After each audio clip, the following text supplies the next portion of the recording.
everyone, and welcome back to my channel. Today is a special video where we will dive deep into the differences of console and PC Overwatch in this podcast. My friend, Chronicle Elf, was kind enough to come and join us for this podcast to speak about the state of Overwatch and its community and her experience as a console player. I hope you will enjoy this video, and if you do, give it a thumbs up and hit the subscribe button and the bell icon next to it so you are notified on my next upload if you're interested in seeing more of my content. Also, I'm going to be splitting this podcast into two videos just so that it's a little bit easier to upload and also a little bit easier on you guys when you listen to it.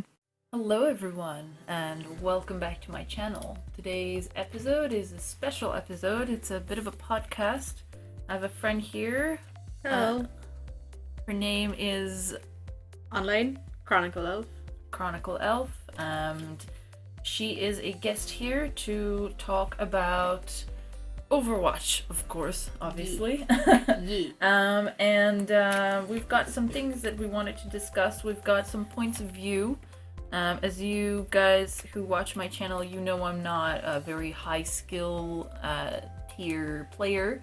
I am on my main account a bronze player, and on my alt account I'm a silver gold player depending on the day.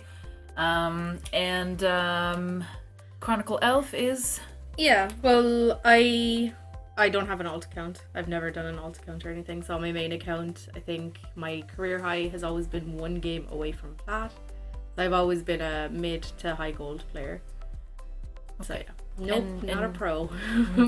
That is okay. And you play on... I play on console as well. So instead. Going over to PC, that would be pretty much bronze, silver, I'd say. Perfect. And I think that reminds me, definitely something that I'm gonna want to talk about is the difference between the two platforms. We'll get to that in a minute. Perfect. So first of all, we decided to touch over the state of Overwatch as it is now. So recently we've had the new patch where the berries have been nerfed. Yay. And what are your thoughts on that so far? I mean, I think it's definitely, in some cases, it's needed. Barriers and trying to get past them, and we had the whole era of a bunker, which was bunker count pretty much a nightmare to play against. But it's glad I am positive towards the changes that are happening. I hope they don't do a blizzard on it and over nerf to the point where some heroes become useless, but we'll see. Sledgehammer. Yeah, pretty much. Actually, in terms of bunker comp, I'm actually curious because having tried console with you before, I noticed how different the compositions are on console compared to PC. So what would the bunker comp be in console? Yeah, so on console it's usually Baptiste, Orisa, Bastion would be the three main ones. Okay, so you would have Bastion. Yeah, you would have Bastion, definitely. And then after that, some people on console like to bring in a second shield tank, so probably Reinhardt will be the other tank. Oh, really? Yeah, okay. Crazy. Other DPS doesn't really matter. Most people tend to pick like Reaper so he can go off and do his own thing while everybody's distracted with the bunker comp that's set up somewhere. And then supports would usually be Mercy. Damage boosting the Bastion is the main thing. And then Baptiste is the other support. Okay, so pretty similar. I think the only difference would be Reinhardt instead of what, Orisa? Or do you have the Orisa? It's usually Reinhardt double shields. Okay, yeah. So it's pretty similar because we did have Reinhardt, or at least in low elos there was a bit of Reinhardt, but it was mostly people trying to play Sigma when they didn't know how to use Sigma. Yeah. He had just come out too, so and that was really irritating when people would pick Sigma in competitive and they had no idea how to use him. I'd be like, dude, just pick something else. I think the thing with console players, and especially lower elo console players, is that they tend to think that more shield equals better, more shield equals less death, but then the two shields, and especially in EU on console in low ranks, not many people have mics, so they're not communicating with each other, and so the Reinhardt will have his shield up behind the Orisa's shield. Yeah. For like no that reason. all the time. That's so irritating. And like the other thing is that I look at it and I'm like, why do we have a Reinhardt? He can literally do nothing. Like say if you're playing in Horizon. Mr. Rectangle. Yeah. You're playing in Horizon and you have, right, you're set up on you're defending the first point, and you're set up on that top right. You know that corner? Yeah. And the Reinhardt's up there, and you have high ground, and you have 2 shields, and the Reinhardt's literally doing nothing except for like fire striking every time it's off cooldown. So like you're completely useless. And that's something that like I don't know like what ranks you said you're like you're gold. You're gold. So you guys would be a little bit you would have a little more synergy than say in bronze. A little bit. You know, it's saying bronze, and it's I'm wondering, is it the same over there where they don't think about like the map geometry and what characters would work and what wouldn't work? Say for example like a Reinhardt where there's big clear skies, not many corners, and he's just standing there being Mr. Rectangle Bend, like that point, what's it called, Paris, you know, high ground Paris, and there's just Mr. Rectangle Man. Yeah, he's just standing there. And the wrist is just popping down a new shield every time it's off cooldown, and you're just like, well, this is boring. So same thing happens over in gold. Pretty much. I think the only difference between gold, because like where I've experienced that would be more so in like either playing quick play, seems to happen a lot. Yeah. Or if I lose a couple of matches and I start going down to low gold, it starts happening a lot there. Yeah. In high gold, it's a bit more, you have a bit more synergy. You either have the other tank playing Sigma and playing Sigma well, or you have the other tank playing, for some reason, Wrecking Ball is a very like popular thing to go. Yeah. Like say if the other DPS has picked Reaper, the other tank will go Wrecking Ball so they can both flank together while everybody's distracted by the Bastion. Seems to be a pretty solid, well, when Bunker was alive, it seemed to be a pretty solid comp. Yeah, that's definitely a big difference when people try to pick Wrecking Ball in my elo. Yeah. It's more like, it's really weird because, and I think it's mostly just the map awareness. A lot of people in my elo haven't learned the map. I've done my best to learn the maps. I can almost walk backwards anywhere to know where I'm going. Yeah. Sometimes there will be the odd like rock. Who put that tree there? Exactly, where I'm just like, this. Why aren't I walking? Oh, there's like this tiny little rock. Yeah. Or maybe like recently I got stuck on. That was really humiliating. I was at Farah, and it was King's Row. Did you boost indoors? Did you? No. Well, sometimes that happens. I must admit, I kind of may forget sometimes where the roofs are, and that's something that I think just takes practice with playing a lot of Farah. I've been playing so much Mercy recently that I've had to learn the kind of the grounds area more than the sky, because the sky, she can't really stay in the sky too long. But it was really funny because the point C, and there's that little like high ground. There's both high ground, but there's that little tunnel at the high ground where usually the Widowmakers stay and the Junkrats. That little entrance thing, I was doing a 1v1 with, I can't remember what it was, but I got that little entrance actually has 2 little corners, and I didn't realize that it had tiny little corners that you could get stuck on. I was walking backwards, just trying to walk out of the entrance back to the low ground, and I got stuck into the corner. I was like, I couldn't move. It was just really humiliating, and that happens a lot in lower elos. And I notice people who play Wrecking Ball, because they don't know the map, they will try to use their latching thing. I don't know what it's called really. Grappling hook. Yeah. I guess, and they try to use that, and they just lose their momentum. They just like try to bash in, and then they start rolling around aimlessly, and then you're like, oh dude, just roll back out, man, roll back out, and then they don't, and they're just like rolling around aimlessly, and you're like, oh lord. And that happens a lot. Like Wrecking Ball, I think really great pick in the higher elos where they know the maps and they know the mechanics, but then if every time I see him picked in the lower elos, it's just it's atrocious. Yeah, it is really there sad. are a couple of maps as well, like fucking Li Jiang, you know, with the circle in the middle. Yeah, that is a standard. Like, it's yeah. like a must pick. Every Yeah. time there's a corner like that, they're like, yes, this is me. I'm just going to roll myself around the point all the time. That still happens. Yeah. That was like a meme when Wrecking Ball first came out, and everybody's like, haha, look what you can do. This is so funny. And then like people started to learn to play around it with either like Mei or a Brig or something like that.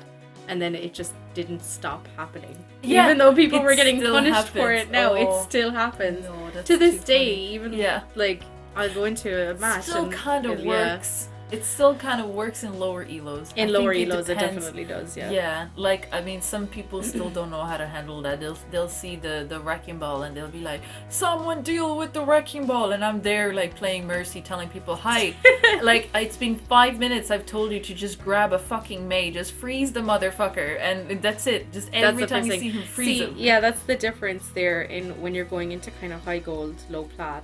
You will get people who will be like immediately switch to the Mei as soon as they see like a wrecking ball, be there. and it that is like a good thing. So I don't find wrecking ball as much of a problem nowadays. Not really, unless you come across a DPS. It's just like, I'm not switching. I'm playing Widow against a wrecking ball, and there's nothing you can do about it. That's really annoying. I think that's mainly the problem in lower elos is those types of players are a lot more common. Oh yeah. Because it's really well known that if you play one hero and you get good at one hero, then you have a higher chance of ranking up because you get to know the hero, you get to know the abilities, etc., who counters you, who you counter, and so you're gonna get better at the hero and you're gonna be able to rank up. Yes. But the thing is that sometimes the hero you're trying to get good at just doesn't work at the current meta. Like, for example, I don't know, there's a lot of people who will like pick McCree at the lower elos and they can't aim for shit. Yep, that happens. And I'm like, dude, just please. Yeah. Just switch anything. And then like the other team will have like a Widowmaker that's popping off like not Smurfs. Yeah, you're just Smurfs. like, there's no way that this person is in silver or gold. Yeah. There's no way. Yeah. It always happens. Yeah. Yeah. So this is kind of an introduction. I think we definitely have a lot to talk about. In terms of the patch note, because obviously we're getting used to this, it's really nice and whatever, but we do realize that there are problems, and there are patch notes to try and address that in the new PTR, and I'm just going to very quickly go over these patch notes for those of you who maybe haven't been up to date. Some of you might know these already, some of you might not. So I'm just going to very quickly go over them. There's a new PTR patch that was updated on the 9th of January. And Blizzard tried to kind of address the current meta and the biggest issues that people have been complaining about. So the very first one, which has actually been the biggest complaint of all, which was Baptiste. Now, Baptiste, the patch notes in the PTR would be mainly addressing the immortality field and the amplification matrix. So with the immortality field, they changed the maximum duration and they reduced it from 8 seconds to 5. It's gonna sting. And the cooldown has been increased from 20 to 25 seconds. And the amplification matrix now, the ultimate cost is increased by 20%. What do you think of that? What do you think it's gonna do? I think it's definitely a super hard hit for Baptiste. I don't know if I think like Immortality Field's utility is still amazing. So I think Baptiste will still get picked a lot. But for both sides, I can understand that it's super frustrating to, pop two ults. Maybe like a Zarya and a Hanzo ult, and then just to have it completely undone by Immortality Field. Yeah. So I think now that the cooldown on it is lowered and the amount of time that it's up for they're both been lowered. So, or sorry, the cooldown's been increased, but like now it's going to take a lot more skill to know when to hold off, when to use it, and it's going to take a lot more tracking ults, which is something that people in lower elos don't know how to do. it. I myself, though, no one looks at the kill feed. Yeah, ever. but like I myself have a bit of trouble. Like I'll be like, oh, that Brig or that, you know, Azaria definitely doesn't have, and then it's popped, and I'm like, well, fuck, I obviously missed something. You know what I mean? That can happen. Takes time to get used to knowing, you know, kind of like the general duration of how long it takes to build up a certain character's ult.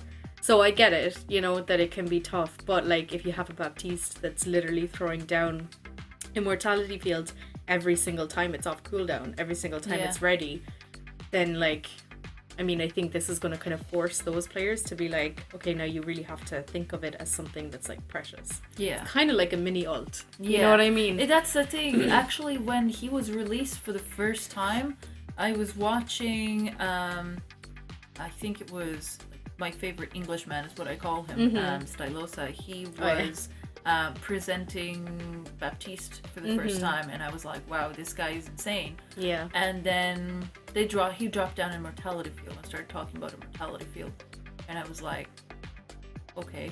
I remember watching the, you know, hey, you know, my name's Jeff.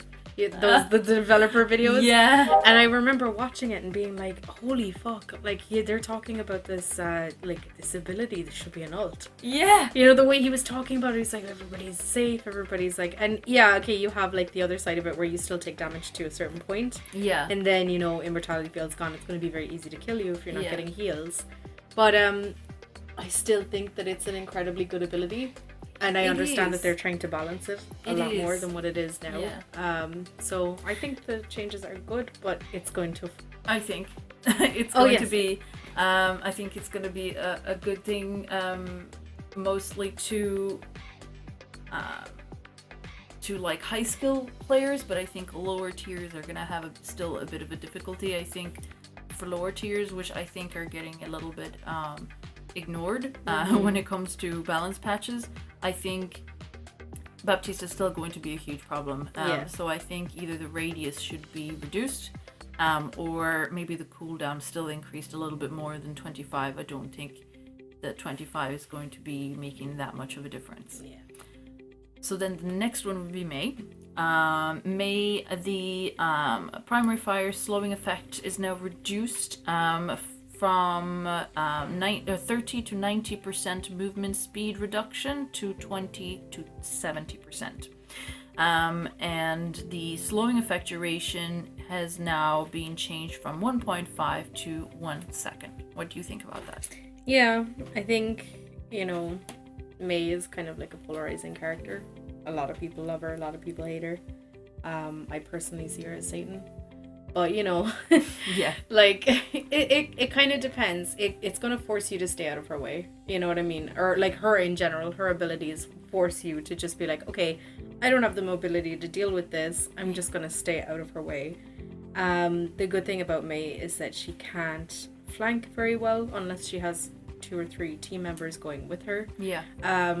She can't really... She might be able to, like, hide and, you know, come around all slow and stuff like that. That happens sometimes. Go after supports. Yeah, but she's not a Doomfist or a Reaper that just literally jumps onto the back line and you're just dead, you know? Yeah. I'm speaking from a support main perspective as well, by the way, but I very rarely get killed by Mei because she's usually on the front line freezing the tanks or doing something like that. The only time you really get caught by Mei is when you're kind of like you're down 2 or 3 people already, and then she's coming for the supports. So personally, I don't know if I'll see a big difference in this. I think it is going to be good she's going to take a lot more skill now. Yeah. Because when they're frozen, first of all, it's getting them frozen is going to be more difficult now. And then they're frozen for less amount of time. Yeah. So it is going to take a more skill, which I think these kind of patch notes really focus on. Yeah. Is just kind of forcing people to become more skillful with the characters that they're playing. So I'm okay with the changes. I don't play Mei personally, but I think it will help. That's the thing. I do play Mei. I like Mei. Mm-hmm. I still do think she's cancer when I play against Of her. course, yeah. But the thing is that there is the change that they made up, like to basically go against goats, which was the multi-freeze. And I think that's still gonna be a problem. See, Yeah. the thing is, with May, she's like, she used to be a character that only Smurfs picked in the lower elos because they knew, because she's so like ability centric. Yeah. That unfortunately, very big unfortunately, ability management in the lower elo is really crap. So that's why not many people used to pick May, because she had all these abilities that you had to basically rely on, and it was just so much easier to pick, like, I don't know, McCree, where you just shoot from far away and you're like, you know, in the safety of the far awayness. But then after the goats thing, because so many people started talking about it, in roll queue, people started realizing that May was really good because she just doesn't need to aim that much. Yeah. So true. You just kind of approach anyone who's in front of you and you just freeze them until they can't move anymore, and then headshot as many times as you need to.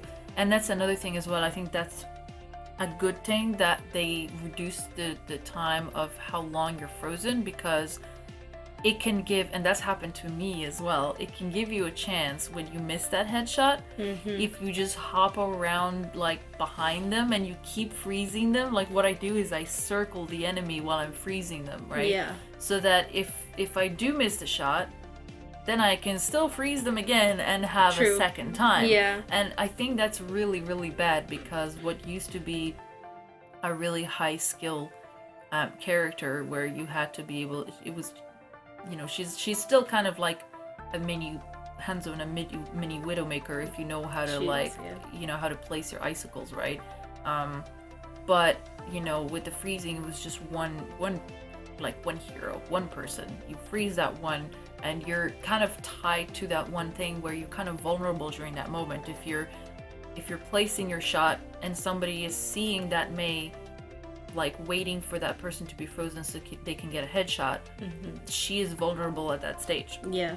But now with the multi-freeze, she can make sure to freeze multiple people in that area, so that when she goes for that headshot, the people that would technically be waiting for her to do it and actually like kill her while she's like headshotting, they're actually frozen as well. Yeah. So they can't do shit. You know, and it's like, and I heard this mentioned before, and this is apparently how they use May in the higher elos, which I think is genius, to use it with an Orisa pool, and it's almost like a little mini. The mini grab. But like it's also like a mini May ult. It is, because you just get all of them. Exactly. Yeah. And when that was mentioned, I was like, wow, that's really true. I didn't realize that, because in lower elos they don't really use it like that. There's not that kind of synergy where the Orisa is gonna be like, I'm gonna pull them, you freeze them. Like everyone does whatever the fuck they want. But I think it is something that definitely needs addressing, the multi-freeze. I think it'll be good to see what it's like now, but I think she still needs more nerfing, because like, and I love May. I play May. I love using her. She used to be one of my worst characters, but then when I actually started learning how to use her, I really liked using her, and not in a whole I can just freeze people, you know. But I love using her icicles. See, like I love using, you know, Hanzo and Widowmaker, and like snipers are my thing. Like even like I transitioned from console, so like all the shooting games and everything that I used to play, like Battlefield, and sometimes it would be Call of Duty and things like that. But like anytime it would be a shooter, I would always go for a sniper, because that's just my thing, you know, just calmly, you know, think about where the enemy is, place yourself in the correct, position and then shoot them from far away from the safety of the of the fight. Nothing can a get little me here. bit cowardly, but I like it. But sure. And that's why with me, I really loved the fact that there was skill to it. But now even the lower elos have realized that it doesn't take much skill to play Mei anymore, because if you just vaguely spray left and right, you're gonna get someone. And when you see you're getting someone, you can just kind of like, focus on that person. Yeah, but your team as well, I feel like in our ranks and in higher ranks everywhere, at the minute somebody sees like a frozen person, they're like, ooh, easy kill. Yeah, exactly. Let's get him. Exactly. And everybody jumps on that one target. And that's because they're like frozen for so long. And I know 0.5 seconds might not seem like a lot, but I think it is gonna make a big difference for characters with high mobility. So like Genji has a dash, like Genji is usually when you go against like a Genji and stuff like that, if you pick a Mei, that's kind of a counter, you're like, I'm gonna freeze that Genji. Exactly. And Wrecking Ball as well, he's gonna have a little bit of a chance of getting away. Not too happy about that per se, just because Wrecking Ball is already really hard to deal with. If we had no Mei, imagine if Mei didn't exist, how the fuck would you fight against a Wrecking Ball? He's still got more counters. You can hack him, you can McCree him, flashbang him, you can break if you shield hit the flashbang though. I'm talking about my elo, Oh, definitely. well, yeah, okay. My elo, and I think like nobody can line those flashbangs. Like they go up in your face. It's really funny. Yeah. They go up in your face to flashbang you just to make sure they don't miss. And then hacks, I mean, even in higher elos, you showed me that YouTuber, I can't remember his name, where he was showing like the life of playing Sombra. Oh, fucking Andrew JRT. Exactly. Yeah. Where you're constantly missing the hacks because they get out of line of sight. And the same, try to hack a fucking Wrecking Ball that's just doing his rolling around thing, around the point. It's constantly. Tough, yeah. It's like trying to hack and then it's gonna lose, it's gonna lose the hack, And I think with Mei, I think it's a good thing that she can be a counter to him. Of course, yeah. And that's why I think we're gonna get to that in a minute. Yeah. We're gonna have to do something about Wrecking Ball as well, because I think things are being addressed the correct way, but if Wrecking Ball isn't addressed soon, I think he's gonna rise. Yeah, he's gonna be part of the pyro creep soon, I think. and that's gonna be a problem. But he's cute. He is adorable, yes. Ho ho ho. So then the next one is Diva. So Diva's boosters, the cooldown was decreased from 5 seconds to 3 seconds, and that was the only change that Diva got. What do you think about that? I love it. I think it's a good change for the character. However, I am as well as being a support main, my secondary role would be an off tank, which comes with playing a lot of Diva and Zarya. And Diva is my preferred off tank. I do really enjoy playing her. Now, as a person who plays a lot of Diva, I did not find a problem with the cooldown for your boosters. I don't know if it's just the team that I play with, because that's another thing that might factor my gameplay experiences. I do have a set group of people that I play with quite often. Oh, I'm very jealous. Very rarely will I queue in on my own. Yeah. And I feel like we all kind of know our playstyle. We know, okay, I know that that guy is going to flank, like that's what he does, that's what he likes doing in this game, so we need to protect him. Things like that will definitely influence my answers here, but personally as Diva, I never saw a problem with the boosters and the cooldown that was on them, because I would never get myself into a position where, like, obviously you have everybody else is dead and everybody's coming for the Diva. That's just gonna happen. But like I would never, during like a 6v6 team fight, never get myself into a position where it's like, okay, I am taking all the aggro here. This is not how it's supposed to be going. I need to boost out of here. But oh no, my boost is on cooldown. That never, it very rarely happens. You know what I mean? So I think with her buff, it like naturally she's going to, I think she's going to shine in the next kind of patch that comes in the next season. I think Diva will probably be a good pick for any kind of comp. Just like honestly, I don't know. I think in the future, I think people are going to complain about it, and it's going to be reversed or something like that. That's just my predictions of what's going to happen. But yeah, I think it's pretty powerful to have it only on 3 seconds. That's pretty interesting because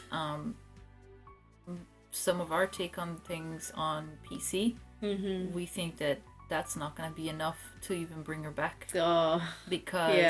Because and maybe that's a difference in platform, because D.Va just dies constantly. Like as soon as, like on PC, as soon as the team goes, that's a D.Va, everyone's like, GG, you know, because everyone can just focus the D.Va and just kill her. And it's not that bad on console. No, and that's nice to know, because I actually used to be a D.Va main back in the day when, she was like, the first D.Va Overwatch character I ever played, and I was like, whoa, this is so cool, you know. I get to fly around. I've got a defense matrix that's got like, it goes across the map. Yeah. The good old days. Oh god, no, it was great. But I think definitely it's gonna help her, but she takes damage way too much, I think. She does. I think she needs more armor. Yeah, well, yeah, I mean, that's like, I would have put that in a different category to her boosters, you know. Like, I think her boosters, to have it on 3 seconds, I still think is a bit much. But that's like not taking into account everything else. Like, she is a bullet sponge, you know what I mean? I don't know why. Everyone shoots the D.Va. Yeah. It's because you can demech her, and like, she's at least I'm aware of this information, but unfortunately it is never applied in my elos. But she's a really good stagger. Yeah, she is. You know, and I think the subconscious message has gone through lower elos as well, which is why she's a big target. Yeah. But nobody realizes just why she's a big target, because she's so helpless when she's baby D.Va. So like, if you, and a lot of the time D.Vas do overextend. Oh, absolutely. And if you can just trap that baby D.Va in your own backline, and just in the meantime, like, I don't know, you sleep her, you freeze her, whatever. Have a maid that's constantly just like there, just freezing her every now and then you're just taking care of the rest of them. Or else you just kill the D.Va first, so that she's always respawning like completely different than everyone else. That's a really good tactic, but in lower elos, it's literally just like, they don't think that far. They just go, D.Va, you can demech her, so let's demech the D.Va. Okay, baby D.Va dead. And I think that's why, like, people shoot her so much in the lower elos. But again, like, she just takes damage so quickly. The amount of times that I've played D.Va, and it's like, you're just demeched within like a second, because everyone is shooting at you and you're just dead. Unless, obviously, I think the defense metrics buff that happened not long ago definitely did help. Where now you're kind of able to defend yourself a little bit better. So that doesn't happen too often, but it can happen when the team is communicating in the enemy team and they all go, oh, there's a D.Va, shoot the D.Va. And man, that happens quite a lot on PC. That's really interesting that you're saying that about D.Va in particular, because on console I feel like that's a general rule for all tanks. So all tanks just become bullet sponges, which is fine. That's what a tank is supposed to do. Exactly. But to a ridiculous kind of standard where, okay, you'll have like somebody 1v1ing like a Pharah and a Widowmaker 1v1ing, and the Widowmaker will suddenly see a tank and start aiming for the tank instead. That doesn't make sense. It doesn't make sense, right? But when you think about it, it makes perfect sense, because people on console find it very hard to aim. Oh, so the bigger a target, right? And I have witnessed this. Witnessed this. I will respawn as a D.Va, come back in, everybody's fighting, and then suddenly I'm getting all the aggro again because I'm easy to shoot, and it pisses me off so much. I'm like, can you guys just like stop? Like, this is coming this is coming from the mindset of people who are like, more kills equals win. When that's really not the case. No. Or if I get play of the game, it doesn't matter. I won and I look cool. You know what I mean? Like, which is like fine but you lost the game. Yeah, like, exactly. you know what I mean? Your It's SR still goes down. yeah, it's like you either need to learn how to aim and start going for high priority targets rather than going, here's a big circle that I can just shoot and win and get a kill. And I can say, wow, guys, did you see that pick on the Roadhog? Like, look, I took down Reinhardt all by myself, even though he just respawned and he's off to the right on his own, while the whole team's over here dying. That just happens, and That is so funny. That is actually, that's a very cool perspective, because, oh wow, because I thought the aim assist would help a lot, but you're actually not the first person that I've come across that says that you don't use aim assist. It doesn't work. Yeah. It doesn't help at all. Really? Yeah. No, I don't like it. It's distracting. You could have a high priority target right in front of you, and next thing you have somebody run by and your aim assist is like, takes you off the target. I'm like, this is stupid. I don't want to kill the Sombra. She's not doing anything right now. I need to kill the Mercy that's in front of me. Yeah, that happens. I can understand. Now that turn makes it off. sense. Yeah, why just people turn it off. Yeah. Okay. All right. So, because today I was streaming, and there was one of the viewers that was kind enough to stick around, and she told me she plays on console as well, on PS4. And she says that the people mostly use aim assist for bastions. And I suppose, yeah. And I was like, I was so shocked, but not surprised, but very much in shock, because the idea of someone who's got aim assist, which is like, as a like PC player, that to me, that equals aimbot. So I'm just like, someone playing Bastion with an aimbot, I'm like, holy shit. Yeah. See, the thing is that it's not that sensitive. It's not like instant lock on to the enemy's head. What it is, it'll kind of move your cursor in that direction, even though you're already going in that direction. Okay. So the thing is that I don't use aim assist on any game that I've played, except maybe like GTA. I fucking love using aim assist on that stuff. Yeah. But like you will be already moving in that direction, and then suddenly your cursor is moving faster than it should be, and then you're aiming up here. You know, I don't like it. It throws me off. And then the other thing is that it goes for targets closer to you, rather than it physically can't figure out who's a high priority target. That's just not how aim assist works. It goes target, get it, you know, and I'm just like, no, move, I want to go after the person behind. Okay. So I just turn it off, and it's something that I would say to all console players, just turn it off. If you have aim assist on, turn it off. Go for high priority targets rather than whoever's going to be easiest to just pot shot and kill. Get the Mercy over the DPS that's doing nothing. Yes. Get the Mercy. That's what take it from a main support player. Get the Mercy. The Mercy. Okay, so then the next one would be Orisa. So Orisa, she had her Fortify nerfed. I say nerfed very lightly, in my opinion. The damage reduction used to be 50% while you're using the Fortify. It is now reduced to 40%. I don't think that's gonna... The thing about Orisa is that I fucking love Orisa. Love her. I love main Orisa her now so much. I do. I really do. Whenever Orisa, in fact, is the only main tank that I will play. I'm not confident enough to go in with a Reinhardt or a Sigma. I will... Every now and again I play Winston, but like I the only main tank that I will comfortably be like, okay, we're on Rialto, we're defending, I can play Orisa and I can play her well, you know. But I also understand that her Fortify is something that a lot of newer players find it really difficult to get around. But on the other hand, I love her Fortify because I'm like, I'm nearly dead, and it's like a get out of jail free card. You're just like 50% damage. What are you gonna do? But that I think that's why it's a problem. Yeah, it is a problem. Like, I mean, I main Orisa, right? I like my main tank in the tank role is Orisa, and then maybe the next one down would be Reinhardt. Except I don't use Reinhardt too often, just because he doesn't have any survivability. So because of that, you kind of have to trust that your healers are gonna keep you alive. And if you've got shit healers, which unfortunately happens a lot in Bronze and Silver, using Reinhardt is a pretty poor choice.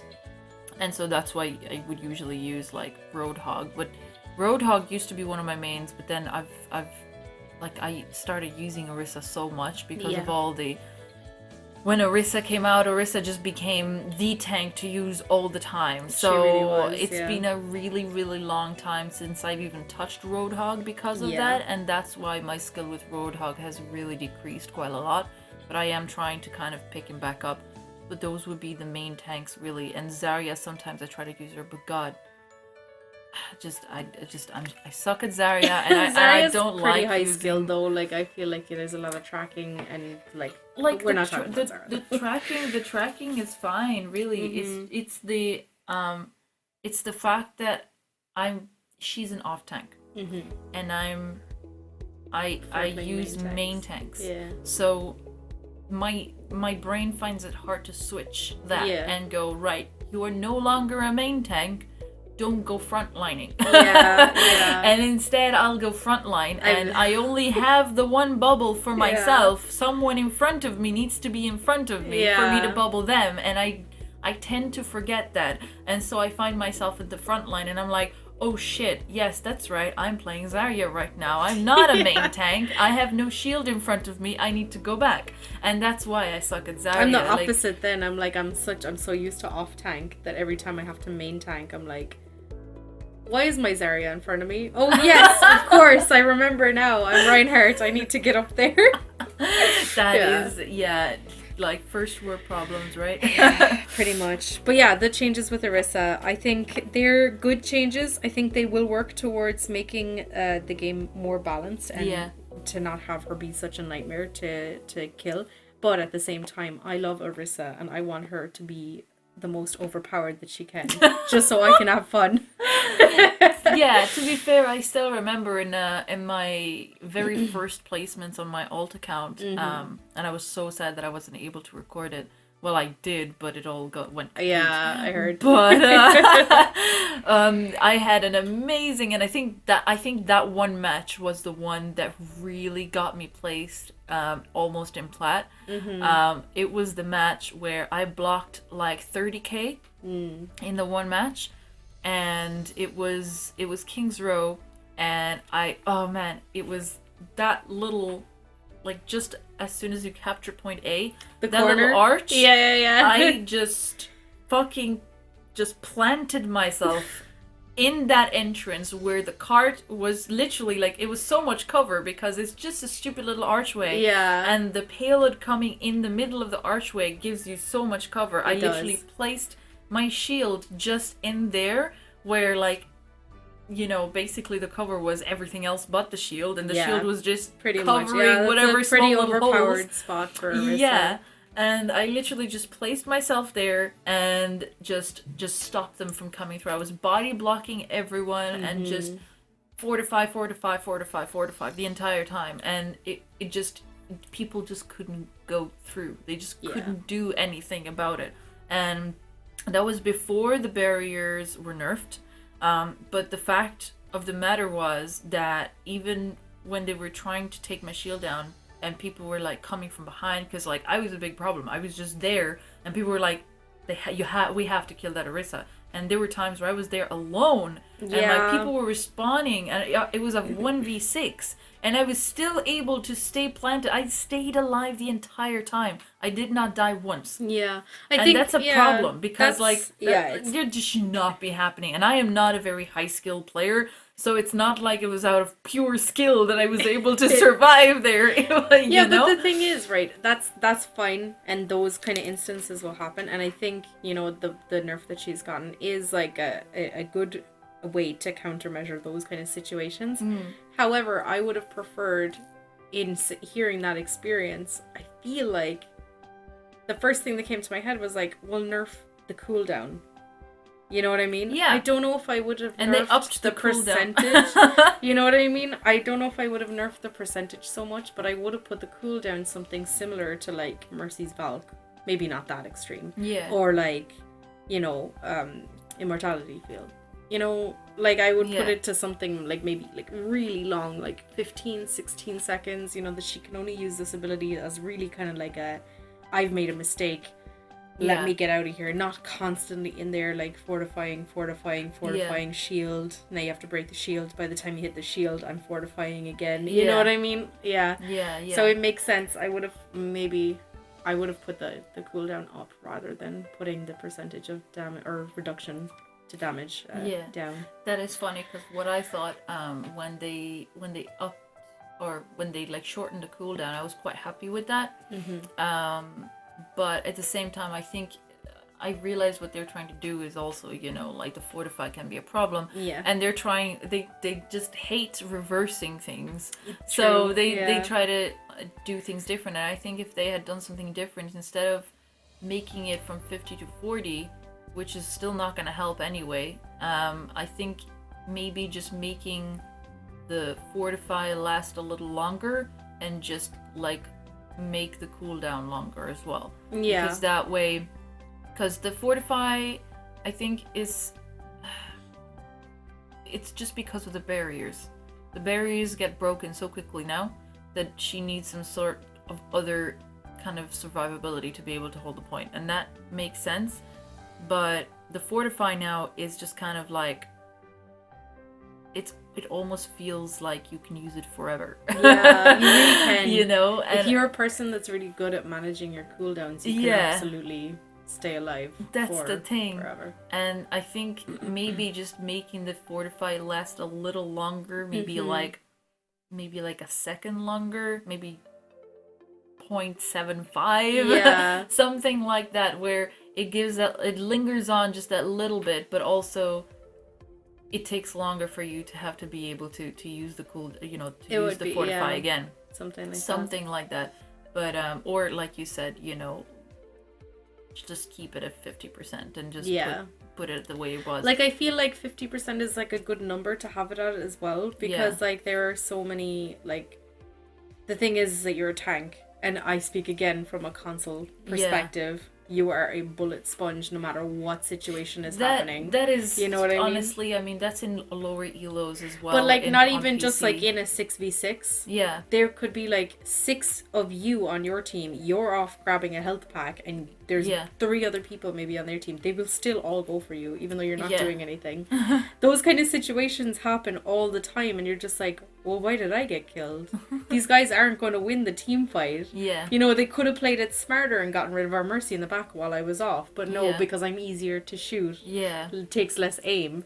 That's where that comes from. So I feel like having that 50% is actually, might be good for console players. You know what I mean? Yeah. I'm personally like not happy that they'll be reducing her damage reduction. But like, I mean, I can understand that it's not the same on console or PC. So they'll always go with kind of like the PC audience, I think. I mean, I think that's a really tough thing that a lot of people actually don't think about as well, is the fact that the PC Grandmaster Top 500 are not the only players of Overwatch. Yeah. And Blizzard actually has to keep, and this is what I always say, they have to keep all their players happy. So most players, first of all, are casual players. Whether they be PC or console, they are the casual players that mostly just go to quick play and, you know, arcade and whatever. Or if they do go to competitive, they don't really take it as seriously. They just go, they don't. You know, they just play it. Oh, look, my rank has gone up. That's so cool. Yeah. You know? But they seem to listen to the smaller percentage quite a lot more. Yeah. Which, I mean, sure, when you think about it, it means that it's like, it's where the characters are most polished, so that's where you see, you know, the most complete abilities of all the characters. So you it's kind of the best example of where you can see what the characters are really like and how they really perform, which I understand. But the thing is that there are so little people that are able to achieve that sometimes buffing or nerfing something, just looking at that, might actually create some problems for some other people, like for example, like console players, because, you know, and that's why I'm just so surprised at the diva thing, really. I'm still thinking about it. I'm like, wow. That's so surprising. It's like And seeing I a just whole want new world. to put a disclaimer out there as well. Like, I don't know if it's just my own personal experiences with being able to manage my cooldowns a lot better. And I honestly don't, like, I fall into the trap that you were just speaking about, that I tend to kind of only watch the higher level players and see how they're playing and stuff like that, and never kind of look for streamers that are like console players, first of all, EU second of all, and low elo third of all. I don't tend to go out of my way to look for those people. Same, yeah. No, I'm a bit of I think they're very few and far between as well. Well, there's me now. Yeah. But like the thing is that like I will watch the higher level players, and then I have my own experiences. Yeah. So I don't really know in the general community like what's going on, what's the opinion on D.Va, what are the stats like, what are her win rates, what are her pick rates, like I don't really listen to that kind of stuff. So just a disclaimer that anything that I say is just based off my own experience. Obviously, no, that would be for both of us really. I mean, I'm a bit informed on some things, but I try not to fill my brain too much with like all the stats. Like all I know is, you know, like D.Va has one of the lowest pick rates on PC. See, I wouldn't know. On PC. Yeah, I wouldn't have known that. And Winston as well. Both Winston and D.Va have extremely low pick rates when it comes to tank. Dive is dead. Yeah, Dive is fairly dead. And that's why Blizzard is trying to address it, you know. Like before they, you know, they buffed the shield for Monkey Winston. Monkey boy. I'm so used to just going monkey. I just forgot his name. Like Wrecking Ball, just calling him Ball. I always call like him. For some reason, it was like a meme that everybody called him Hamston. And now it's stuck with me, and I keep calling him Hamston, and I'm like, wait, no, it's Hammond. Never mind. Because he's like the new Winston, but in a different way. It was just a meme because they were both animals. Yeah, you know what I mean. And he's kind of divey as well, so a lot of people were reminded of Winston, and everybody just started, haha, let's call him Hamston, and now it's just stuck. That is funny. Okay, so then the next one, we've only got two more. So we've got Hanzo, his Storm Bow, which is his primary fire. The maximum projectile speed was reduced from 125 to 110, and Josh commented on that, the developer, basically saying that the way Hanzo arrows work is that there is a base speed of 25, and then it adds another bonus speed determined by how long the shot was charged up. So the last patch, it was 25 plus 100 charge for a total maximum speed of 125. So the PTR value is now 25 with a maximum charge of 85, and so the max speed is now 110, and the same value as it was, which is the same value as it was before the Hanzo rework. So basically what they nerfed was the charge, which they changed from 100 to 85. And then Doomfist, his rising uppercut, the recovery time increased from 0.2 to 0.5 seconds. What do you think about these two? I'll save Doomfist for later, because some personal angst. Anybody who knows me knows that I don't like Doomfist. I hate him. So anyway, Hanzo, I like personally, I don't know if I'll feel the change, because I don't play Hanzo very often, and in competitive matches you don't come across many good Hanzos. You just kind of come across the frontline shield break Hanzos, which is great. You know, they're doing their thing, but I like very rarely will we have a Hanzo that's causing a lot of problems. I think the changes overall though are like good to balancing out his character and like how he how he works basically in his role as a DPS. And like I think a lot of Hanzo players might complain about it, like Storm Arrow was put in to be that like high speed, you know. But no, I think it'll go a good way to making him more balanced. But I think it shouldn't stop with him.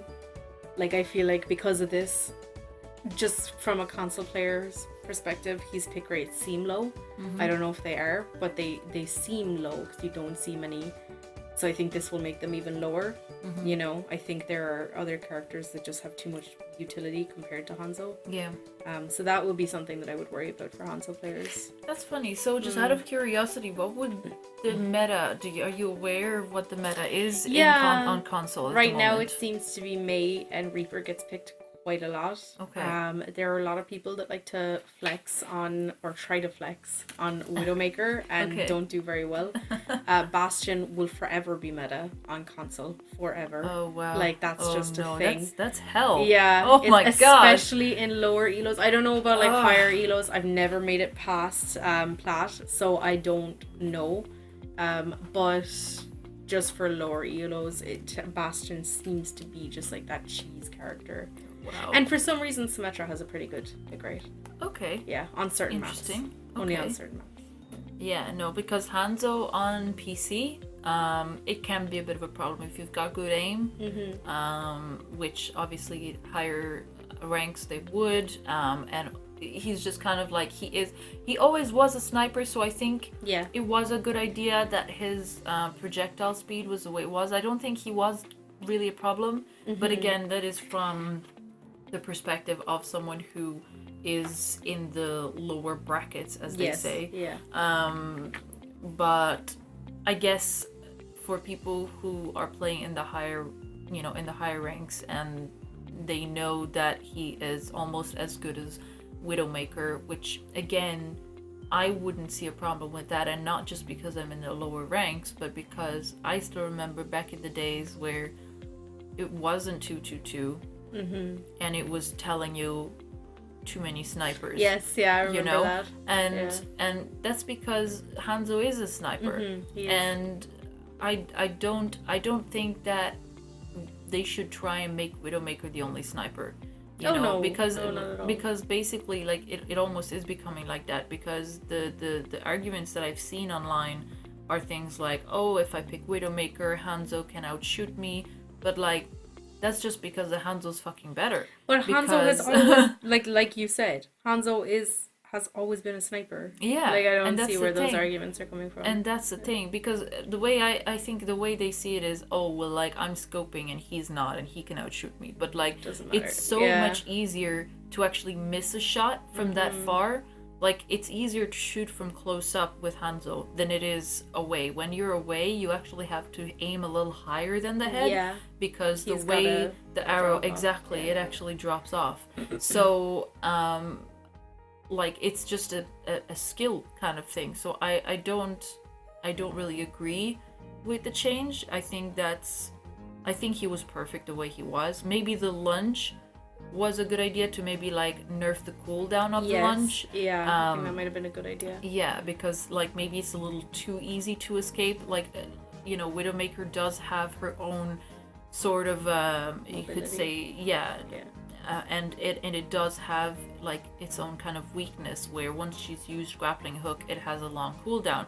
I think maybe Hanzo should have the same, because he can already climb walls, so that already is something that he can use as an escape. So maybe lunge would have been a better thing to nerf than his projectile speed, because I think that's just gonna almost kill him. Like, I think Widowmaker's just gonna take over now, because that's always the fear, you know what I mean? But like, the thing is that if they don't try these nerfs and these buffs and like adding these little numbers, like, you're never gonna know anything. So he might be in for a bit of a rough time in the next couple of weeks, but if it doesn't work out, I feel like they'll put him back either to the way he was, or like you said, nerf his jump. And okay, so those were the PTR patch notes, and on that there was also Josh No, I think is how you say his last name.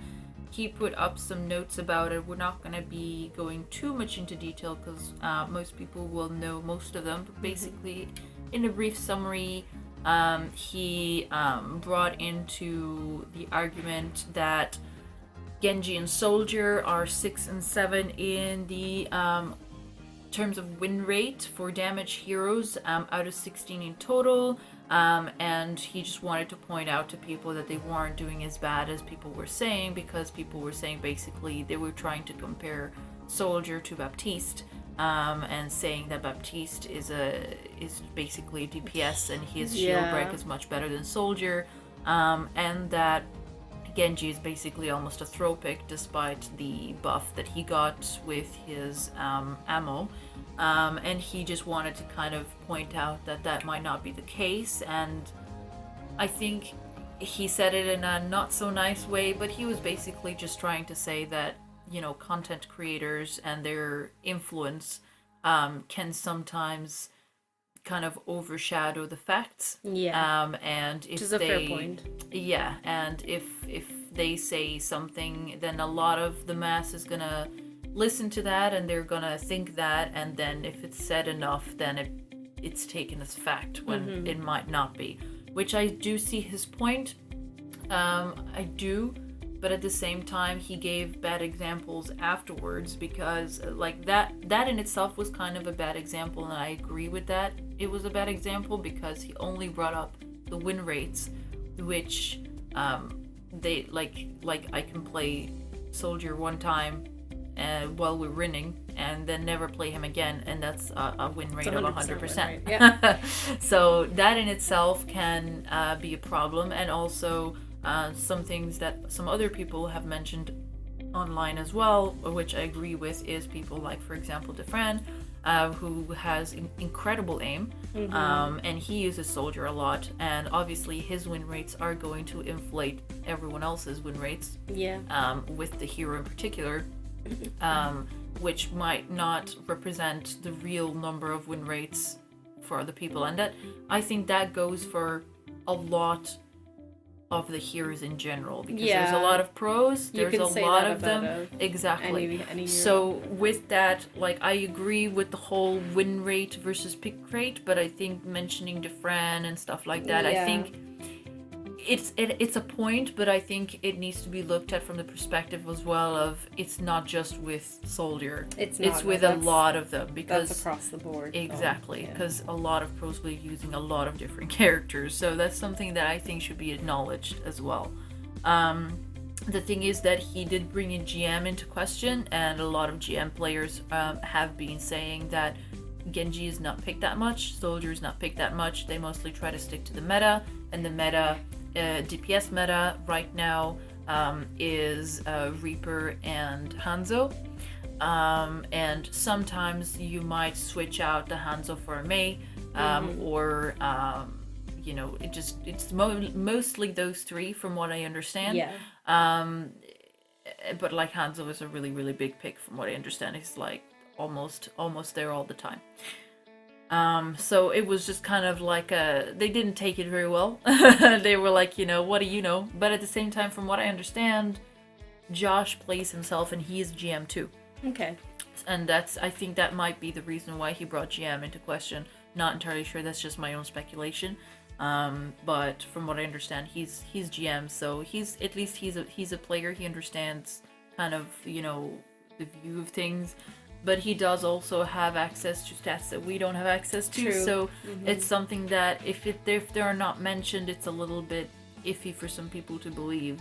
But he did also not mention the pick rate, which I think is really, really important. Yeah. Because I mean, that's with any stats. The more, you know, the more results you get from one thing, the more accurate it's gonna be than getting it from, like, just say one or two things. So if a character is picked only 4 times, the stats for that character is not going to be as accurate as a character that had been picked like over 200 times. True. Yeah. You know, so I think that was something that should have been pointed out, and he did kind of acknowledge that as well, and he kind of half admitted that there was power creep, which I found it a little bit funny the way he admitted it.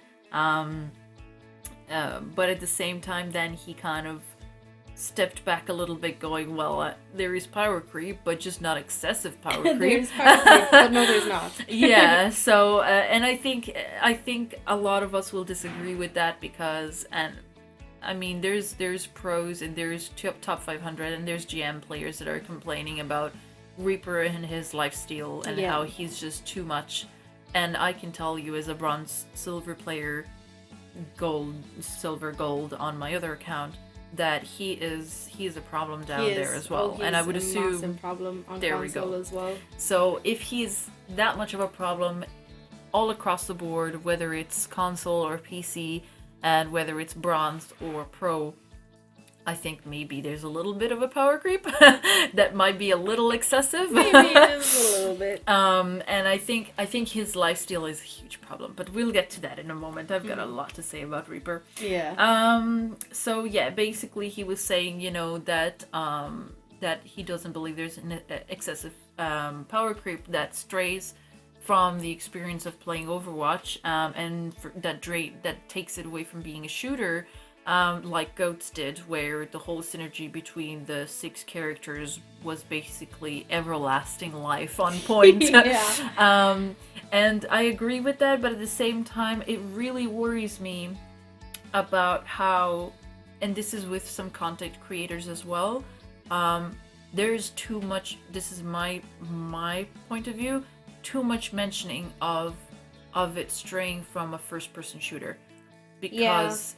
like it's starting to be a trend in mentioning, and this is only with content creators that I've noticed it. And now, after content creators have been mentioning it, now the dev is also mentioning it, that it could be moving away from a first person shooter. And I've looked at a lot of replies from that comment, and I was glad to see that most of the comments resonated with what I felt, which was that the whole point as to why we're attracted to this game is because it's not your typical first-person shooter. But it's never been a typical first-person shooter. It never has. You've always had characters who don't necessarily whip out a gun. Exactly. Like Mercy. Mercy has a healing staff, and like CC has been there from the beginning. Like Reinhardt's ult has always been CC.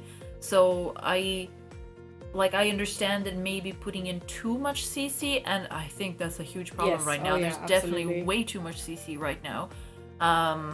But like, I'm just so afraid that they're gonna like back out of the whole MOBA style first person shooter, that they're gonna be like, oh, let's slowly like turn it into so everybody gets a gun. Exactly. Yeah. And I really hope that's not it, because I hope so too. Like I still remember the very first time that I ever played Overwatch, ever, right?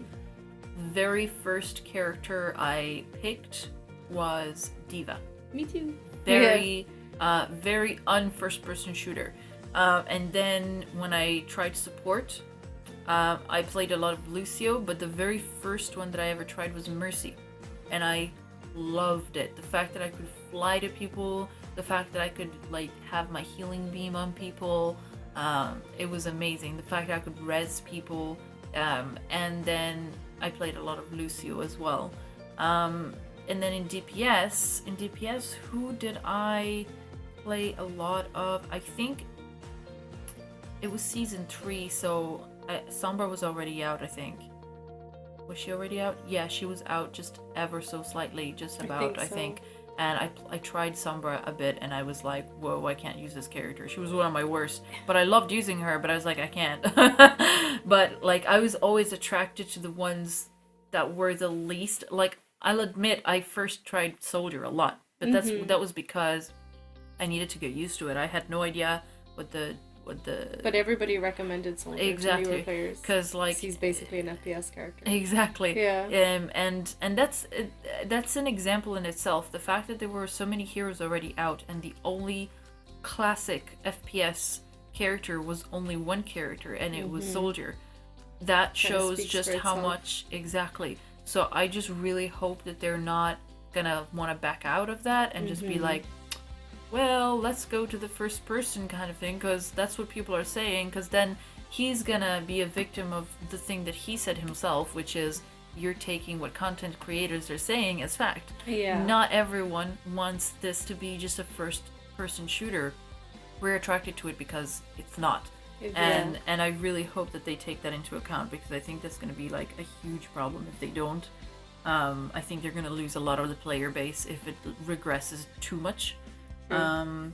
So then the next things, we've already kind of glossed over some characters, so we might not talk about them too much. We did talk about Orisa. Yes, yeah, we did. And so I don't think. Do you feel that you need to add any more to that? No, I don't. No, think I so. don't think so either. And Diva, I did say myself that I feel she needs more armor, and she did used to have more armor. Yeah. So I do think they need to revert that because I don't know. There's just too many people shooting at her. She is technically the biggest tank She is out of all of them.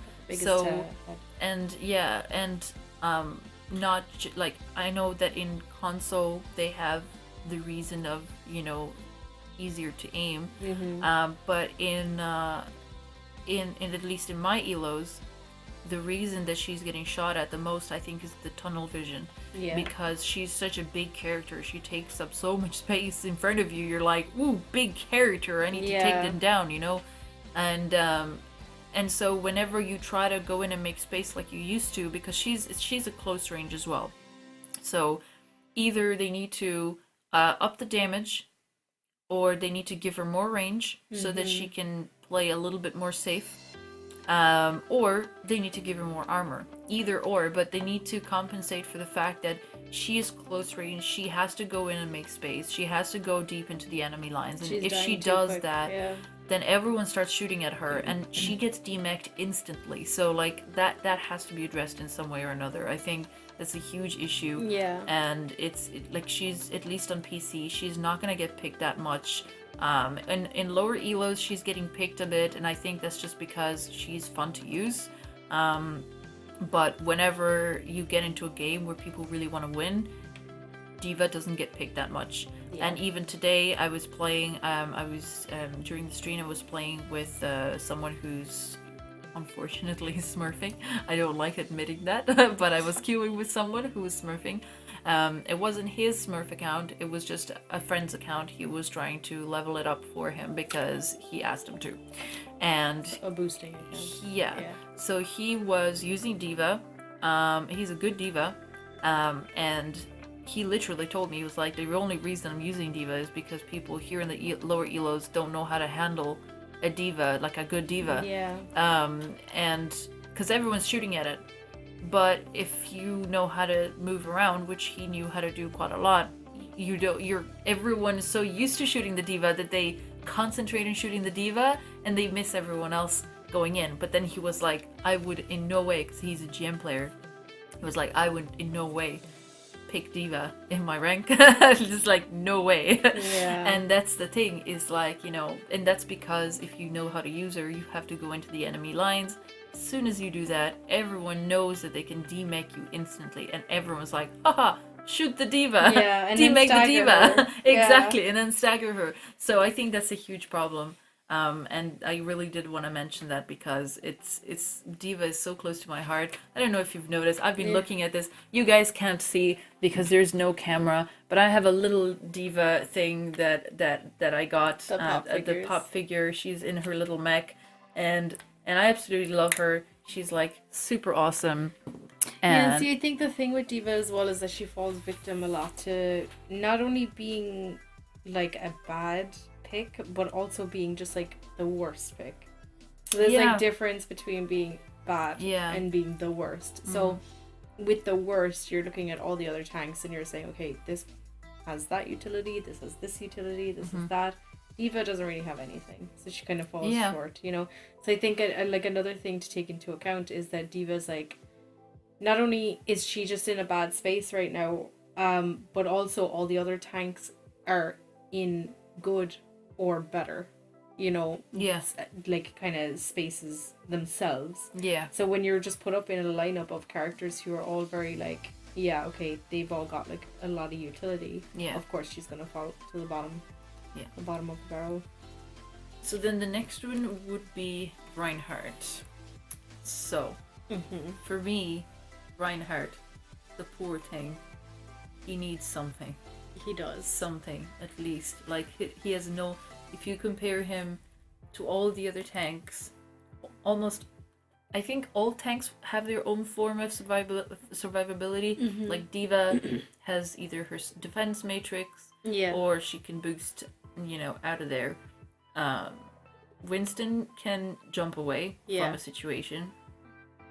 Sigma has got his suck. He can just get shield with that. Hammond is just Hammond. Hammond can go away. And then there is Orisa, who's got her fortify. And Hog with his heal. Exactly. So then we're left with poor Reinhardt, that he just has to basically count on his healers keeping him alive. Yeah. And I think that's a big problem, because yes, he's a great tank, but we have to keep in mind as to where the game is now and how much damage is going around, how much healing has to be done, and just how much CC there is. Like, if you CC Orisa, she can fortify out of it. If you CC Winston, he can jump out. Just any of the tanks, if you CC them, they've got some sort of a chance to survive. Yeah. Except for Reinhardt. Yeah. So... And the poor guy takes it all as well. Yeah. Like, geez, I feel really bad for Reinhardt mains. They're really getting the short end of the stick ever since Break came out. Yeah. It seems to be constant. Yeah, exactly. So what do you think would be a good idea to give Reinhardt if you were to think about it? I don't know, see, because I feel like, I don't know if you've noticed this on PC, but on console, what a lot of players have started doing is using their pin to get out of situations.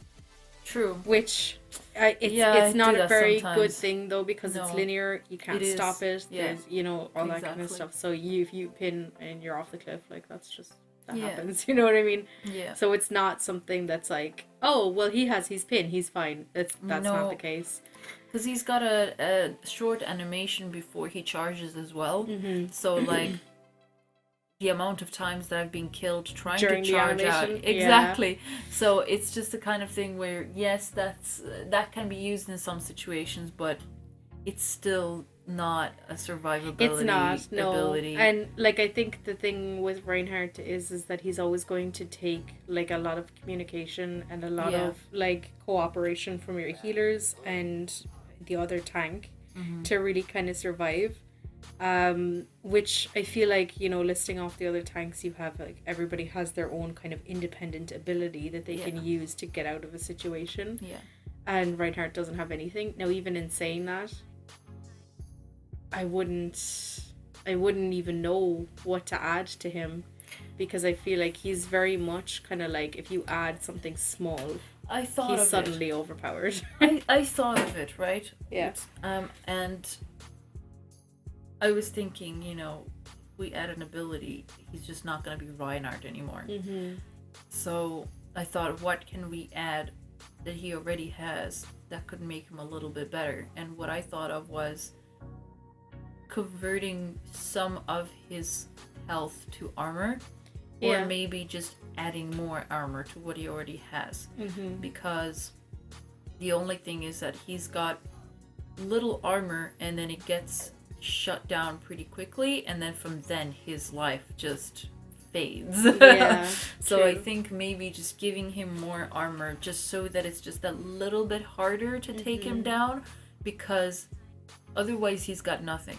He's got a little bit of armor and he's got a shield, but the shield is now just like all of the shield. It's paper. And I loved the term toilet paper when I heard it before. It is basically toilet paper now. It is. And I think it would be a good thing to just give him that little bit more armor, so that if his shield is taken down, he's got his armor to just kind of keep him alive while he's recharging his shield, and then maybe just putting his shield up a little bit. It's still going to be a bit broken, but he's got something, And he's not going to be unkillable, but it's going to get him to last a little longer, like all the other tanks. He's not going to be just the first tank to die all the time. Yeah.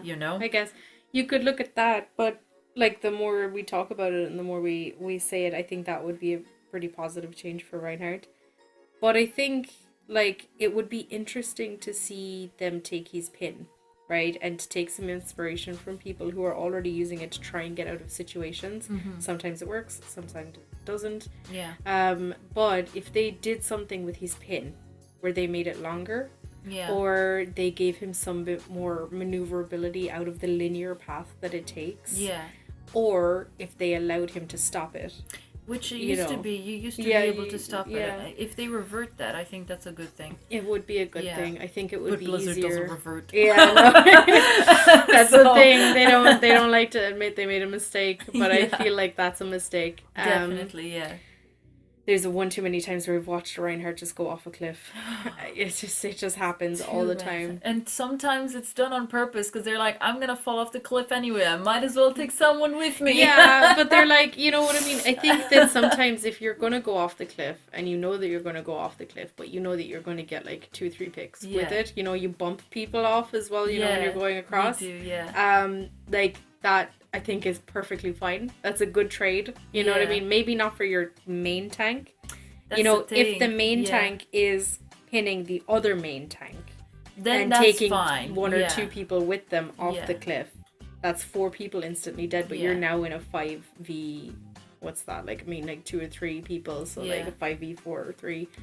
But Is a good trade. realistically, right? How often are you gonna see a Reinhardt pin someone off the cliff, as in more than one? It happens a lot on console. Really? I don't know about PC, but it Really? happens a lot. Maybe People it's are just the lower unaware. elo. Maybe Yeah, it's the lower it elo. must be, because I have seen it happen quite a few times. But just going back to Reinhardt and getting himself out of situations where he shouldn't be, I think there's 2 things at play there. First of all, he doesn't have any ability that might save him from those kind of situations, which is Yeah. perfectly valid. But also, I think that a lot of people go into Reinhardt playing him with the idea that, like you said earlier, rectangle man. Yeah. They just plonk the shield up, and that's it. You know, once the shield there's is so gone, much more they to just Reinhardt start than that. swinging. Like, Ugh. that's what happens, you know? No. So I think another thing would be to... I don't know. I feel like it's a lot of people pick up Reinhardt because he's the tank. You know what I mean? Yeah, Like, he's the the quintessential original. tank of Overwatch, you know? Yeah. And I feel like a lot of people will pick him up. A lot of casual people will try and main tank on Reinhardt, being like, oh, I just have to plonk my shield up. Maybe education on how to play him better with your team. Yes, and that would take me to the idea actually of the training, not even the training ground, but the very beginning where you can do the You look at all the characters' abilities. yeah, Yeah. like the very beginning, there's like when you go to training, right? You've got 3 of them. One's the aim, or one's the bot Yes, thing, and yeah, one yeah, is yeah. the normal training ground. And then the very first one is where you learn like how to use soldier, basically, yeah. which is like the least accurate interpretation of Overwatch. It is, because yeah. sure, it is like for people who are transitioning from normal first-person shooters to that, but I mean, Overwatch has evolved to something so different from that I think that needs to be changed. Yes, It needs to be amended. First of all, there should be one of those for each hero, I think. Like, there should be, oh, this is Farah's booster. Like, so many people, I had to learn this off Jane, a YouTuber, Jane. Yeah. He taught, I was about to say he taught me, he didn't teach me, Yeah. but he taught me indirectly through his videos. In the little the HUD, the red part at the bottom, do you know what that signifies? No, no. And most people don't. And when it was pointed out, I was like, holy shit. So that little red tick is basically when you should be using your boost. So when the fuel goes down to the very beginning of the red, yeah. if you use your booster, it'll keep you up in the air. And you just need to use your fuel in a very kind of Economic. yes, but I was more thinking, how do I phrase this now? A slow rhythmic way. So just like, boost is the way he was putting it. Boost. Yeah, kind of like at a boost, certain boost. tempo. Yeah, at a certain tempo. And if you do that slowly, you can stay in the air, and then your fuel is gonna go down to the red, and when it goes down to the red, you use your jetpack and you go up in the air again, and you can literally stay in the air infinitely. Yeah. You don't ever have to touch the ground. And nobody really knows what that red is, and that's because there's nowhere to learn it from. Nobody teaches you anything at all. And that's the thing. And like, I understand, you know, like learning how to use a character like as you're using them, but you're gonna learn the abilities. But something like that on the HUD with Farah, how are you gonna know what that is? Yeah. There's no way. Like, even in the little hints that they put in, they're useful for new players. Like, you know, you get killed by Don't a Mei, shoot and a then you get deflecting Genji. exactly, you know, duh. Yeah. But like, you know, those things are quite helpful sometimes. But I've never played Farah and had that come up. Oh, did you know that? You know, like Yeah, but see, like I always would have just assumed, because not only that, but it kind of strays people away from even thinking that that is a possibility, because you always just assume, okay, it's at the bottom of the meter. That just means I'm running low. Exactly. You know what I mean? That's what everyone thinks. Yeah. Exactly.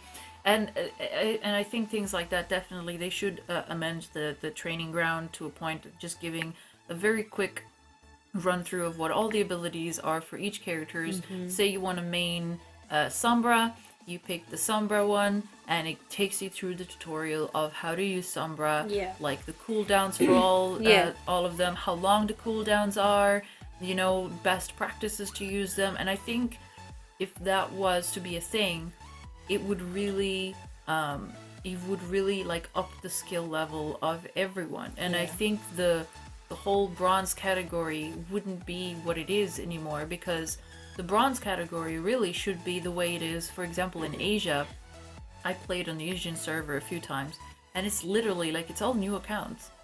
It's all new accounts, it's all new players, it's people who have just picked up Overwatch and they're learning. They're like testing out different heroes and stuff. Yeah. And that's what it should be, like across all servers, is bronze is for people who just picked up the game, they don't know what it is, and they decided to go into rank and they're shit because they don't know the game.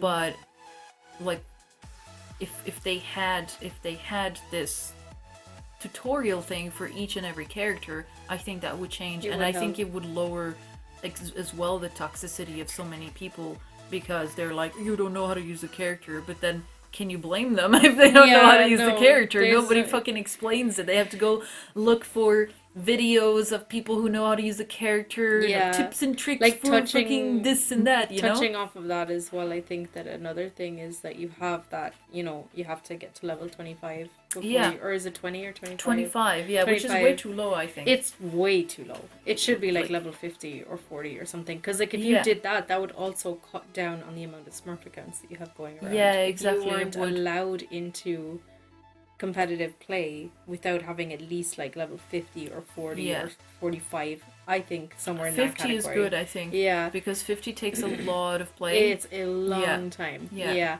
But like the thing is that quick play, now that role queue as well has been introduced, quick play and competitive play are very basically similar. the same thing. Yeah. The only difference is that on competitive play, you have an SR and you have potential to run into people who are getting very serious about the game and want to climb. Exactly. And I think it's extremely unfair to allow someone who's just hit level 25 to be like, let me queue in as this character that I played for 3 or 4 hours. Yeah. It's not fair, so unfair, you know? Yeah. So I think that would be something that would be... Like, they can play quick play. You know what I mean? It's the same thing. You also have role play or role queue on quick play. Yeah. So, like, just do it that way. Yeah. Just learn and train and learn the characters, like, on quick play. Yeah. Stop coming into competitive. Yeah, no, I completely agree. And I'm not saying that from a toxic mindset. I've just seen it happen to so many people where they just get stuck because they're getting queued with new players. And I'm not talking new as in, like, I've been playing for a year. I'm talking new as in I picked this game up yesterday. Yeah, you know what I mean? No, exactly. And I agree. I think the whole thing with role queue, I think it really did collect a lot of new players. Yeah, it did. Because I don't know, probably like the word went around that, oh, Overwatch is great now, you should definitely pick it up, whatever. And there definitely is a lot of new players. I've noticed that recently as well. There's a lot of new accounts, And when I asked them, like they're not alt accounts, they just new. Yeah. And I think definitely the community is growing, and because of that, it definitely should be addressed, because level 25, like on my alt account, it took me less than a month.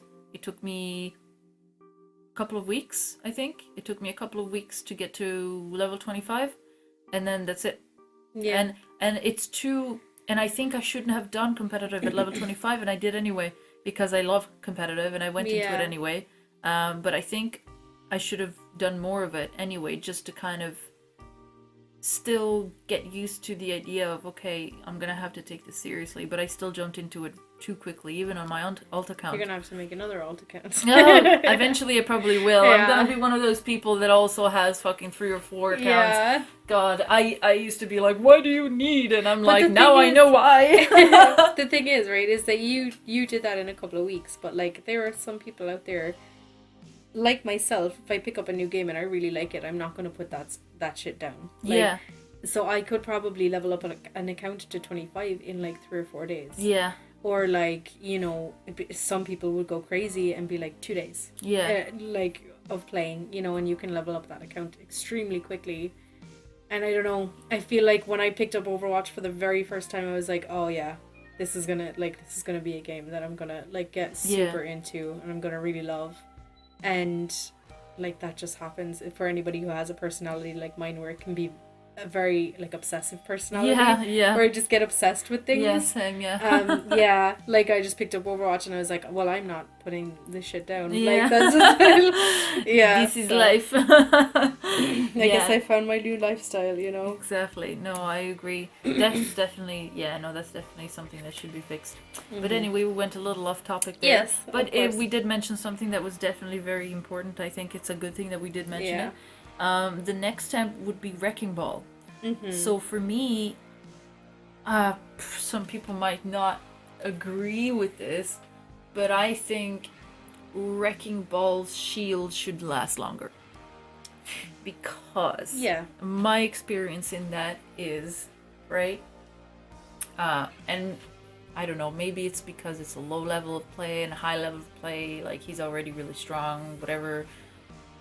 I don't know. I've noticed in the low level of play, there are way too many Wrecking Balls that are going in and they're instantly just poof. Yeah, getting even demolished. Even after they use their shield, which is like, the more people you're around, the bigger the shield you get, and it's quite a big shield as well. It is. And it's really, really good, but it doesn't last long enough, I think. I think that's the only thing. Maybe just like lengthen the duration of it just ever so slightly, just to give him just that little bit of a chance to get the fuck out of there.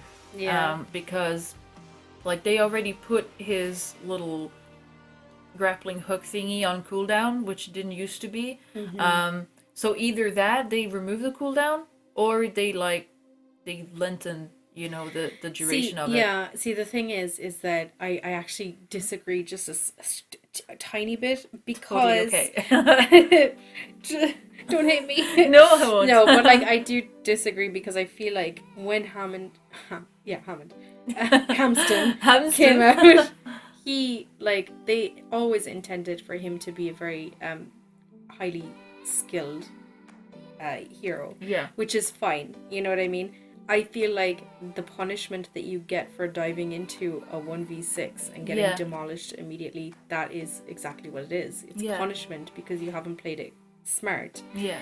He takes a lot of skill and reading the map and looking at certain characters and diving on them and whatever. And I feel like if you're diving into a 1v6, then you might deserve the punishment that you get of being vaporized, True. His shield is really for kind of like you said, getting out of there and getting say you have a mate that's freezing you, okay, you have to pop shield so that you survive this. Yeah. That is when, a skilled player, I feel like a skilled player would use, I'm not up in those tiers, but that's what I feel like their mindset would be. Yeah. So I don't know, and this is also coming from a place where I haven't played. I think Hammond is my least Yeah, time played same. on a character. Yeah. So there's that as well. But I feel like the shield, like, I haven't really experienced what it's like to be in a 6v6 team fight, use your shield, and then still see how long you last. From the rare occasions that I've done it, it seems to have worked out very well. I come out with like 900 HP and you're just like, how did this happen? All my teammates are dead, but I somehow got out of there. You know? So like, I don't know. I think he is in a good place right now. But I would still agree that if some people are finding it difficult to kind of get in there and get out quick, because again, you have that thing on console where they can't aim. Oh look, there's a ball. Let's just shoot that. Then maybe buffing the length of these shields would still be a good thing to do. I don't really play much of Wrecking Ball, but I thought of that just from the lower elo experience of people who try to pick Wrecking Ball and they are doing a good job at making space. Yeah. But then when they're getting targeted, they get like super demolished super quickly. Yeah. And it just kind of felt like a diva kind of too quick. Yeah. But at the same time, like you're saying, you know, maybe it is just something to do with the skill, and I just haven't played in those kind of skill levels where I've seen. Because neither have I, to be honest. Like, to be honest, on console in high gold, mid gold, Hammond is not picked a lot. Like, very rarely you will get someone being like, hey, can we get a Hammond? Or hey, you know, maybe a switch to Hammond might be good. It just doesn't happen. People tend to just stick with the tanks that they know and love. And I feel like he suffers a lot from what me and my friends like to call summoning sickness. So if you ever played Magic the Gathering, when you summon a monster, you can't use it on the first turn. He's so new. You know what I mean? Yeah. You have tanks that are there since like the day one. Like day one, you know, why would I go with Hammond that's been out for less time? I have less playtime on him. When I could go for, maybe not on PC, but on console, I could go for Diva or Zarya, who I know how to play. They've been here for a very long time. Neither of them has been reworked in like a major way, so I'm not like, what is happening? I have muscle memory on them, you know what I mean? Like, why would I then want to learn a completely new tank that, you know, isn't, in my opinion, wouldn't be as up to par as those two. You know, so I don't know. There's a lot of factors there that I think raising the duration of his shield would help, but I don't think it would fix. Definitely. Okay, so then on to DPS. So I think we're gonna leave him for last. We'll go for May first. Okay. So May, we already kind of talked about her. Do you think we need to mention anything else, or no? Just that she's like Satan. She should burn in the pits of hell. Yeah. Delete her. Next would be Farah. I think Farah needs a little help. Yes. Yeah. Because like maybe in console it might not be as much of an issue, but on PC there are so many hit scan heroes. Yes. Yeah. And so many of them, like now even in lower tiers, people who aren't even smurfing, their aim is getting good enough to be able to shoot down a Farah pretty quickly. And yes, I know there is the whole thing of play around the cover and things like that, but I feel that her fuel is just not good enough to be able to do that, mostly because, and this is just my own opinion and my own experience with Farah, even though I can manage the fuel really well, there are times where I really need to get out of dodge because, like, you know, maybe you don't know the team composition yet or something like that, and you just come out and I don't know, there's a Widowmaker and you're like straight away. Exactly. And I think that's fine, that's a counter and all of that, but I think the whole point of Overwatch and having so many heroes is to be able to play the hero that you want. That's the whole point of Overwatch, and that's the whole kind of issue I feel that is the meta, that it just becomes those stale composition where you're just kind of using those same characters and then you just can't, that's like the rest with of them goats. are unusable. Exactly. So I just feel that Farah right now is in a good place in terms of you know, a lot of people are using her due to the fact that like the barriers are nerfed, so you can kind of shoot people a little bit easier. But the problem is that there is a lot of hit scan heroes that are just like boom, boom, you're dead, you know? Yeah. So I think that maybe just that little bit, you know, maybe a little bit more fuel, or maybe, I don't know, a little bit more health, something like that, maybe where a just buff to her it gives health. her just that little bit more of a chance to survive and get out of there and like go back to your heals and be like, okay, let's think of a strategy, you know? Without having like a Mercy in the air with you the whole time. Yeah, because and that's unfortunately a problem that, at least in my elo, like I am a Mercy main, so when I have a Pharah, I'm ecstatic. I'm like, yes, that's my get out of jail free card. Yeah, like she literally, really is. or however it is you say. I'm pretty sure I said Yeah, that wrong. yeah. No, but you said like, it right. oh okay. But like, it's amazing because I'm like, you know, she's up in the air. I get to heal everyone, She's and an then escape. every once in Yeah, a while, exactly, I fly up to her, and I don't necessarily have to stay attached to the Pharah, but the fact that like it just gives me so much more movement. Yes, I can do the super jump, but the super jump will like leave you kind of hanging there in the air, and then you have to fly elsewhere.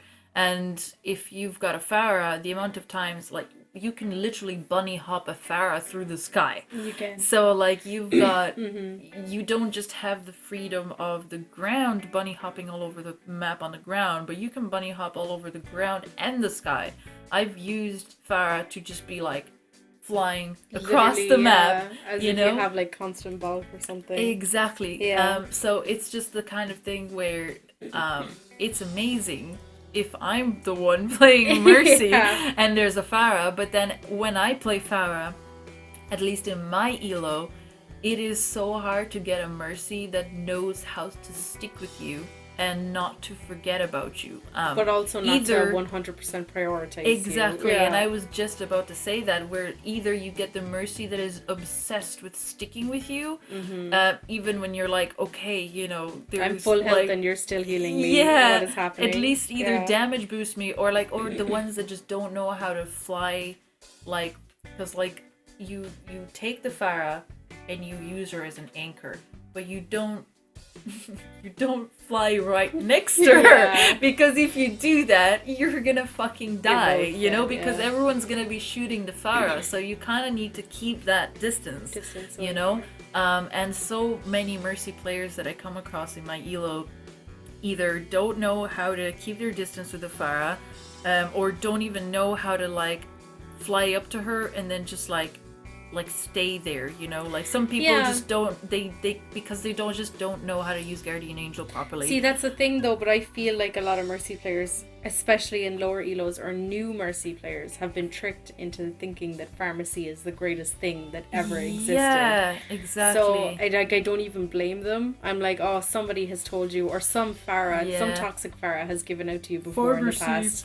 Yeah, and now you're just constantly with the Pharah, which is fine, you know. It's not your fault. You know, I mean, if you got a Pharah that's carrying, then yeah, you're gonna stick with the Pharah, and you're gonna be like, hey, but you also have to trust you're the healer. You have to know that the other healer you have on the ground can maintain the rest of the team on the ground, and you can afford to go off somewhere else flanking with the Pharah, you know? Yeah, like this is a thing that I had when LFG first came out, and it was like looking for groups, and like, you know, you would sort into a group of 5 like friends who have been working together for a very long time, and you know, you're the person that's going to end up playing Mercy or whatever.